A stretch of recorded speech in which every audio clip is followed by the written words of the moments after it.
भाजपा भले ही जातिगत जनगणना से बच रही है, लेकिन उनकी ही पार्टी के बड़े ओबीसी नेता जातिगत जनगणना के समर्थन में दिखाई दे रहे हैं। राहुल गांधी और अखिलेश यादव लगातार जातिगत जनगणना का मुद्दा उठा रहे हैं। उसी मुद्दे को अब बीजेपी की सरकार के मंत्री भी उठा रहे हैं। ऐसा ही कहना है प्रदेश सरकार के पिछड़ा वर्ग कल्याण मंत्री नरेंद्र कश्यप का। उनका कहना है, जातिगत जनगणना कराने में भी हमारी सरकार पीछे नहीं रहेगी। उचित समय पर केंद्र की सरकार इस संदर्भ में अपना फैसला अवश्य लेगी। आए हैं पिछड़ा वर्ग कल्याण और दिव्यांगजन सशक्तिकरण विभाग के मंडलीय अधिकारियों की समीक्षा करके प्रदेश सरकार की योजनाओं का लाभ लाभार्थियों तक समय से पहुंचे, अच्छे से पहुंचे, उसके लिए सभी अधिकारियों को निर्देश दिया गया है। और संतोष है इस बात का कि हमारे समस्त अधिकारी सरकार की योजनाओं का लाभ समय से लाभार्थियों को देने में सफल हो रहे हैं। प्रदेश की जनता लाभान्वित हो रही है। जहां तक जाति जनगणना का विषय आपने पूछा है, तो सारा देश इस बात को जानता है कि माननीय प्रधानमंत्री श्री नरेंद्र मोदी जी के नेतृत्व वाली सरकार में अनुसूचित जाति, अनुसूचित जनजाति अथवा ओबीसी समाज के लोगों को देश की मुख्य धारा से जुड़ने का मौका इसलिए मिला है कि ओबीसी कमीशन को संवैधानिक दर्जा प्रधानमंत्री मोदी जी के नेतृत्व में मिला। नीट की परीक्षा और केंद्रीय विद्यालय, सैनिक विद्यालयों में भी 27% रिजर्वेशन मोदी जी ने लागू किया। अपनी कैबिनेट में 27 ओबीसी सांसदों को मंत्री बना के सत्ता में हिस्सेदारी देने का काम प्रधानमंत्री जी ने किया। और उत्तर प्रदेश में भी माननीय मुख्यमंत्री योगी जी के नेतृत्व वाली सरकार में दलित, पिछड़े और आदिवासियों के संवैधानिक अधिकारों को दिलाने में सरकार ने बहुत बड़ी पहल की है।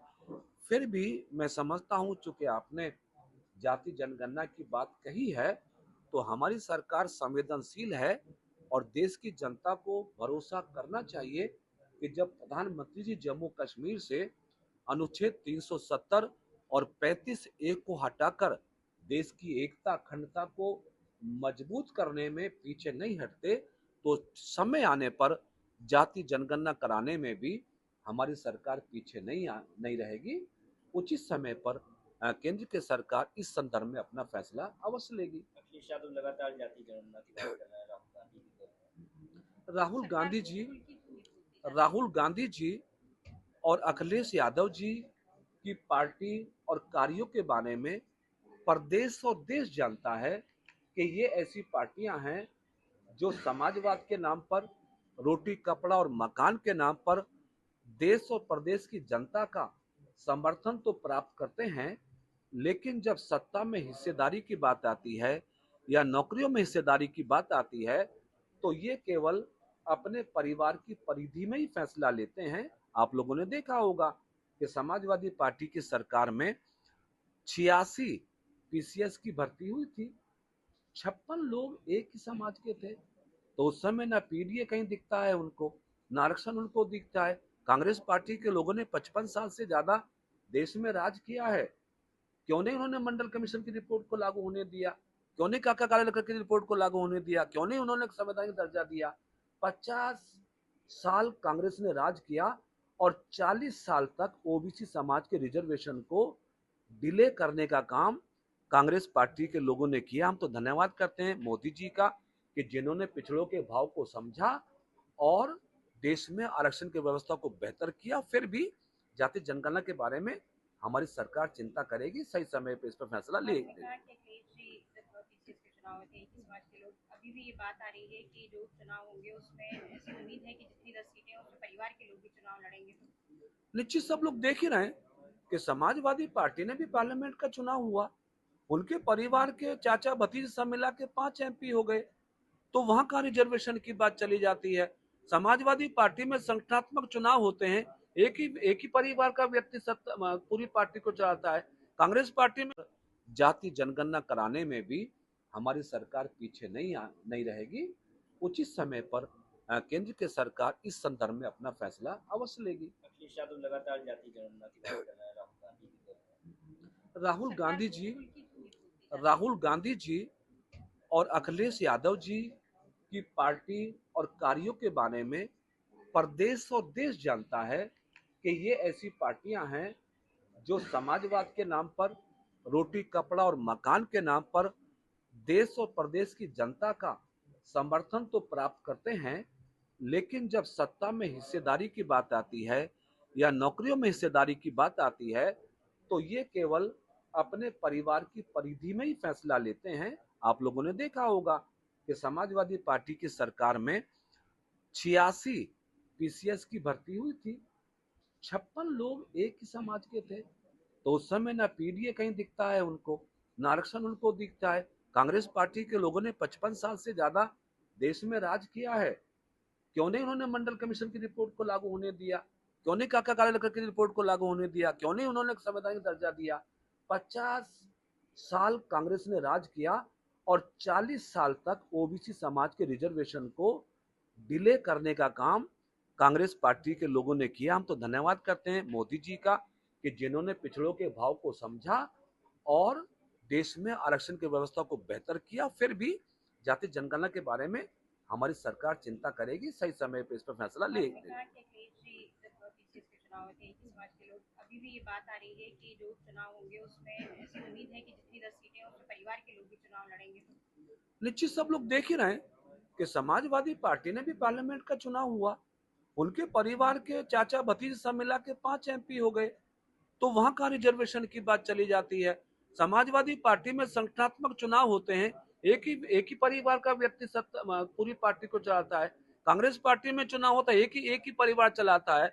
तो ये अपनी पार्टी में, अपने ट्रस्टों में, अपने संगठन में रिजर्वेशन की बात नहीं सोचते, पिछड़ों को अधिकार देने की बात नहीं सोचते, केवल देश प्रदेश में गलतफहमी पैदा करने के लिए ये जाति जनगणना की बात करते हैं। वास्तविकता ये है कि मोदी योगी का बढ़ती हुई प्रतिष्ठा, बढ़ता हुआ उनका जो स्वरूप है, उससे ये लोग भयभीत चिंतित हैं।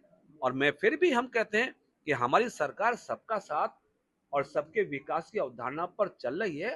सही समय पर हमारी सरकार हर कदम उठा के देश के हर व्यक्ति को उसका अधिकार देने में आगे बढ़ेगी। विपक्ष का आरोप है कि मुख्यमंत्री योगी आदित्यनाथ बंगाल की घटना पे तो बड़े बयान दे रहे हैं, लेकिन उत्तर प्रदेश में जिस तरह से रेप के मामले आ रहे हैं उस पर कुछ नहीं। योगी जी ने उत्तर प्रदेश में जो भी आपराधिक घटना हुई है, हर उस घटना पे मजबूती के साथ कार्रवाई की है।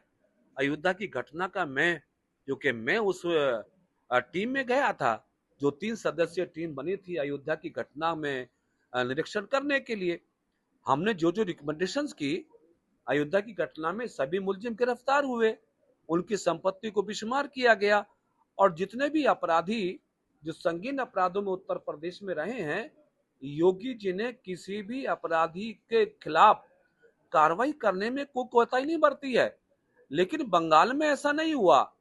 बंगाल में एक डॉक्टर बेटी के साथ दुराचार होता है, हत्या होती है, और बंगाल की सरकार उनको बचाती है, उनकी सबूत को बिस्मार करती है। उसी आधार पे तो योगी जी ने कहा था कि बटेंगे तो कटेंगे। उन्होंने कहा देश को, प्रदेश को हमें इकट्ठा होके अपराधियों का मुकाबला करना होगा। तो पश्चिमी बंगाल की घटना बहुत दर्दनाक है, चूंकि सरकार के संरक्षण में वो अपराधी रहे हैं। उत्तर प्रदेश की सत्ता के बारे में, मुख्यमंत्री जी के फैसलों के बारे में सारी दुनिया जानती है कि करप्शन और क्राइम पर मुख्यमंत्री जी जीरो टॉलरेंस की पॉलिसी पर काम कर रहे हैं। सर, जो विपक्ष का आरोप है उसको क्या कहेंगे? विपक्ष के आरोप निराधार हैं। समाजवादी पार्टी को याद करना चाहिए ना 12 से 17 का अपना कालखंड। 5 साल में 700 दंगे अखिलेश यादव जी की सरकार में हुआ। मुजफ्फरनगर से लेकर मिर्जापुर तक लोग जलाए गए, मारे गए। कहाँ भूल गए? वो सड़कों पे गुंडा नाच होता था, सड़कों पे मारामारी होती थी। तो शायद अखिलेश यादव जी अपनी सत्ता के कालखंड को भूले हैं। योगी जी की सरकार पे सवाल उठाने से पहले अपने 5 साल की सरकार को याद करें। इसलिए तो उनको सत्ता से बाहर किया गया था। और आने वाले समय में भी उत्तर प्रदेश की जनता बहुत सूझवान है।